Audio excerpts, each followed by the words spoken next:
हमारे साथ हैं बिहार के स्वास्थ्य मंत्री मंगल पांडे जी।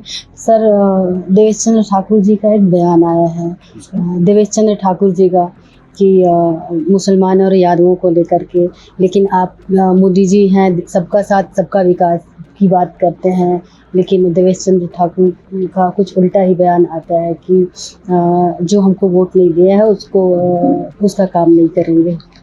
ना तो मुझे इस बयान के बारे में कोई जानकारी है, ना मैंने सुना है उनके बयानों को, इसलिए इस पर मैं कोई प्रतिक्रिया नहीं दे सकता।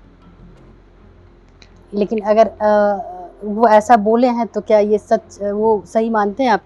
मैंने कहा ना तो मैंने उनकी प्रतिक्रिया को सुना है, ना ही मुझे कोई जानकारी है। अभी पहले ही आप हैं जो मुझे ऐसी बात करें, तो बिना जाने और सुने हुए मैं कैसे किसी भी विषय पे प्रतिक्रिया दे सकता हूँ। सर, ईवीएम को लेकर के फिर से विपक्ष के तरफ से सवाल उठाया जा रहा है। राहुल गांधी भी बोल रहे हैं कि बैलेट का चुनाव होना चाहिए। इस पे आपका क्या? देखिए, जिस दिन चुनाव परिणाम आया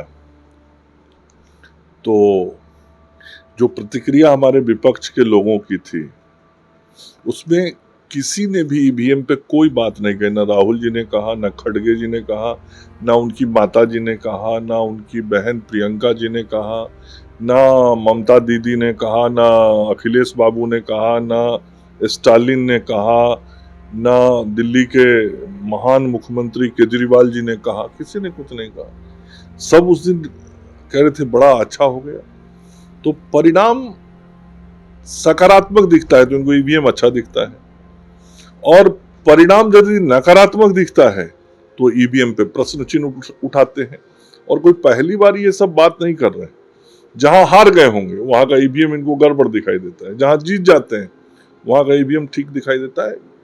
ये बिल्कुल गलत बयानी है, और जो भी मशीन है बहुत बेहतर तरीके से काम कर रहा है, और वोटिंग मशीन को भी इम्प्रूव किया गया है, और उसके भी जांच के कई तरीके अपनाए गए हैं।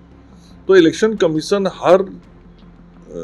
हर मोड़ पे या हर स्तर पे बहुत ही सघनता के साथ हर चीज की समीक्षा करते हुए इन उपकरणों का उपयोग कर रहा है। और पूरे देश में पिछले कई चुनावों से इसके उपयोग बहुत सही तरीके से हुए हैं, और परिणाम जनता के सामने आया है, हम लोग के सामने आया है। सर, एक महत्वपूर्ण सवाल है। आप कई मतलब पिछले कई साल से राजनीति में हैं, कई बार मंत्री भी बने हैं आप। बिहार का जो परिणाम रहा है आप लोग के लिए, 9 सीटें घटी हैं, और जो जिस सीट जहाँ पे आपका गढ़ माना जाता है वहाँ पे, तो इसको किस तरह से मानते हैं और क्यों ये जो सीटें घटी है इसको, इस पर क्या मानते हैं आप? एक तो पहले मैं ये कहूंगा कि बिहार में 40 लोकसभा की सीटें, 40 में से 30 पर एनडीए जीता है, तो 75% सफलता एनडीए को मिली है। और 3/4 सीट लोकतंत्र में जीतना ये बहुत बड़ी कामयाबी होती है। 3/4 सीट कितना दल जीत पाता है अपने राज्यों में, कितना गठबंधन जीत पाता है। तो बिहार की जनता ने जो जनादेश दिया, हम उसका बहुत ही सम्मान के साथ उसको स्वीकार करते हैं।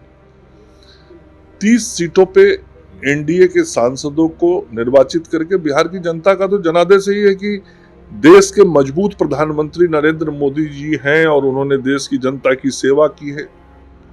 और 30 लोकसभा क्षेत्र के लोगों ने सांसद निर्वाचित करके इसलिए भेजा कि ये 30 सांसद जाके मोदी जी को प्रधानमंत्री बनाएंगे। तो मोदी जी के प्रति जो बिहार की जनता का विश्वास है, अगाध विश्वास है, वो एक बार फिर से रिफ्लेक्ट हुआ है, और आगे आने वाले विधानसभा चुनाव में फिर दोबारा रिफ्लेक्ट होगा, जब 3/4 से अधिक सीटों पर इसी तरीके से एनडीए के हमारे विधायक चुनाव जीतेंगे और बिहार में एनडीए की सरकार बनेगी। तो आपने सुना क्या कुछ कहा मंगल पांडे जी ने? पटना से भारत एक्सप्रेस के लिए ज्योति।